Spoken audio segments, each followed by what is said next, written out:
large-scale system changes to address inequality in our society. I give you Molly Munger.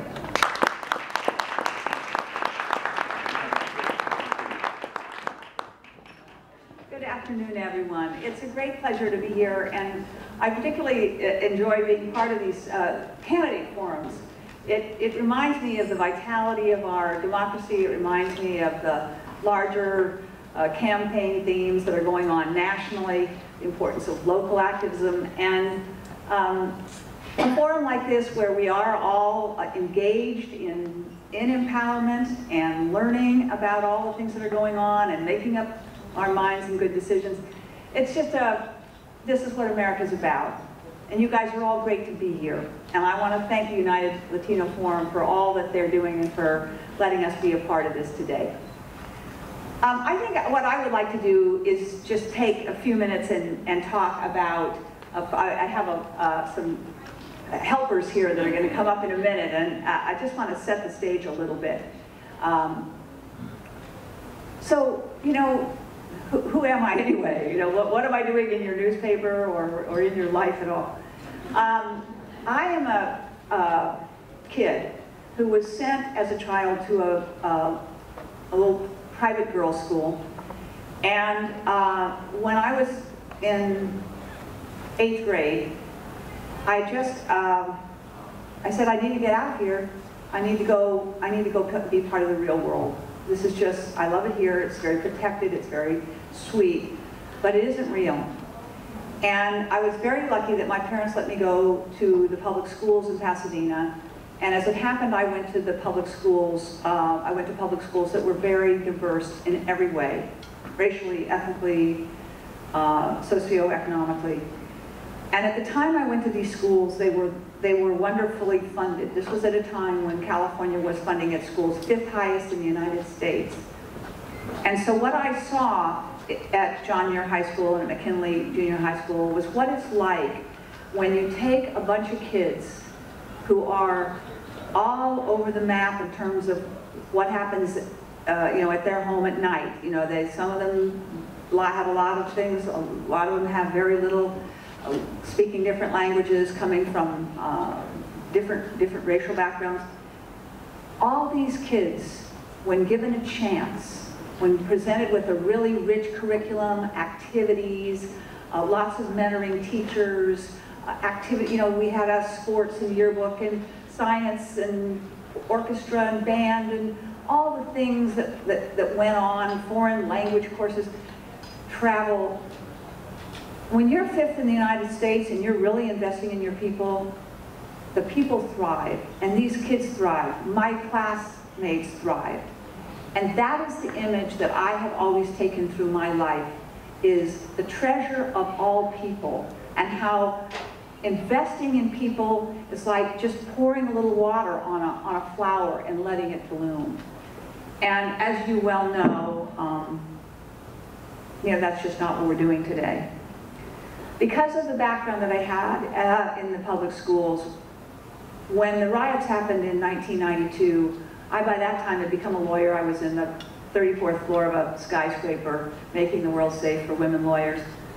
Don't ask. And I just looked out over the lingering smoke and I thought, what am I doing here?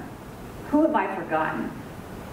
My classmates' kids are in the streets here. My classmate, Rodney King was not my classmate, but Rodney King went to John Muir High School. Something had happened in America and in California that was not right. I left that skyscraper. I went to work at the NAACP Legal Defense Fund and eventually left there to form the Advancement Project, which is a multiracial civil rights group. We heard about the importance of the big tent, and that's certainly what we think at the Advancement Project. Civil rights problems affect everybody. Okay, let me ask the kids to come up and just make a point here. Can I ask you guys to come up? This is Sandy Escobedo talking about this earlier, and this is just a graphical representation. Come on up here on the stage.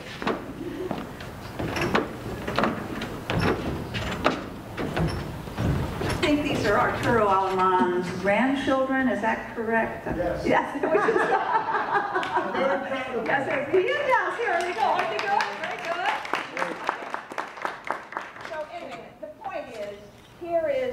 Latino population rising. Mike, somebody give me a mic. As you see, I'll get over here, Mike. You can see that the chart on the far right is the Latino population rising in California since 1981. The middle chart is the chart of our educational funding falling since 1981. And in the final chart is the choice that we face in today's election, whether we're going to get off that path of disinvestment or not, and that's the difference between 30 and 38. We can afford to do better than we're doing. We can't go on like this. And in the theme of Big Tent, let me just say that California is not only educating 1 in 4 of all the Latino children in the United States, it is educating 30% of the Asian kids in the entire United States. It has the largest number of white Anglo children of any state in its public schools, of any state in California, in the United States. And it has the 3rd largest African American population of any state in the nation. We have in California a big multiracial civil rights problem, and it's a problem that affects this rainbow coalition of our kids. So that's what I think they're going to call me time fairly soon, but I just wanted to say that it's been a great journey with, in particular, the Latino community this year. 2 big wings of the Prop 38 campaign have been the Latino community on the one side and the California State PTA on the other. And the California State PTA is basically saying something very important about this Big Tent. And this is what they're saying. We in the California State PTA used to think that we could work in our middle-income families and our middle-income school districts, and we could sell enough gift wrap and we could sell enough cupcakes that we could make up for the fact that the schools were being cut to the bone. We felt bad that there were communities that weren't able to put extra money like richer communities did. We knew that was unfortunate, but at first it just was, the gap wasn't so big.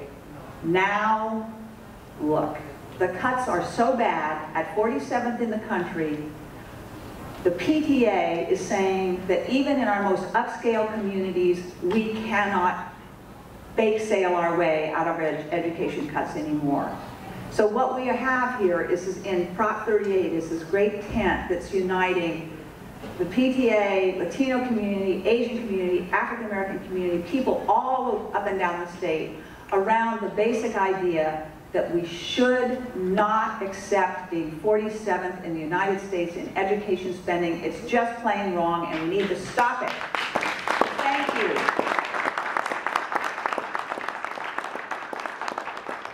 I'd be happy to take a question. We do have time for a couple questions. Please wait for the mic this time.